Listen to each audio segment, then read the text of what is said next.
అరే ఏందిరా గిదంతా ఊర్లో జెండా పండుగ పెట్టుకుని గీడేం చేస్తారు బిడ్డ? ఈరోజు జెండా పండుగ మీతోనేనన్నా. వద్దు బిడ్డ, అట్లా మాట్లాడకు. జెండా పండుగ అంటేనే మన దేశానికి చాలా పెద్ద పండుగ బిడ్డ. ఈ జెండా కోసం ఎంతో మంది మహానుభావులు తమ ప్రాణాలు అర్పించిర్రు బిడ్డ. ఎంతో మంది పెద్దలు ఎంతో కష్టపడి మనకు స్వతంత్రం తీసుకొచ్చిరు బిడ్డ. ఎవరు పడితే వాళ్ళు జెండా ఎగిరేది బిడ్డ. దానికి ఒక అధికారం ఉండాలి. ఆగండి చూద్దాం. మీరు ఎగిరేయచ్చు అంకుల్. పిచ్చి పిచ్చిగా మాట్లాడక బిడ్డ. ఇది పెద్ద పెద్దోళ్ళు ఎగిరేసే జెండా బిడ్డ. ఈ జెండా ఎగిరేయాలంటే పిఎంఓ, సిఎంఓ, ఎమ్మెల్యేనో, ఎంపీయో, జెడ్పీటీసీయో, ఓ బడి పంతులో ఇలా ఏదో ఒక అధికారం ఉండాలి బిడ్డ. నేను ఒక రైతును బిడ్డ. చదువు సందేరాన్ని ఏలి ముద్ర గాని పొద్దుగాలు లేస్తే పొలం పనులు చేసుకుంటాను. మట్టి తిని మట్టి కక్కెట్టాను.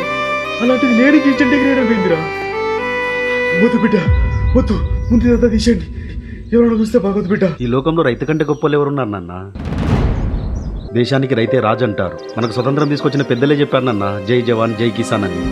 ఒక సైనికుడు బార్డర్లో దేశాన్ని కాపాడితే నీలా రైతు అనేవాడు దేశంలో ఉన్న వాళ్ళందరూ కడుపు నింపుతాడు నాన్న. ఇంతకంటే అధికారం ఇంకేం కావాలన్నా ఈ జెండా ఎగిరేయడానికి?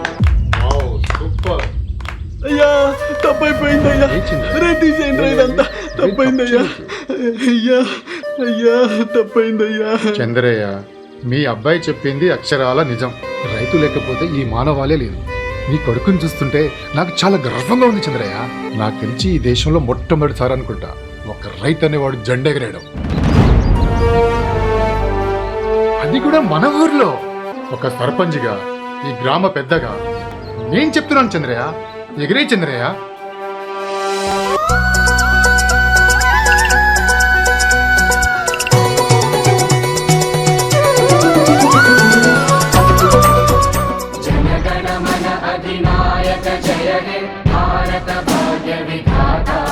पंजाब सिंध गुजरात मराठा द्राविड उत्कल वंगा विंध्य हिमाचल यमुना गंगा उच्चल जलधि तरंगा तव शुभ नामे जागे तव शुभ आशीष मांगे गाहे तव जय गाथा जन गण मंगल दायक जय हे भारत भाग्य विधाता जय हे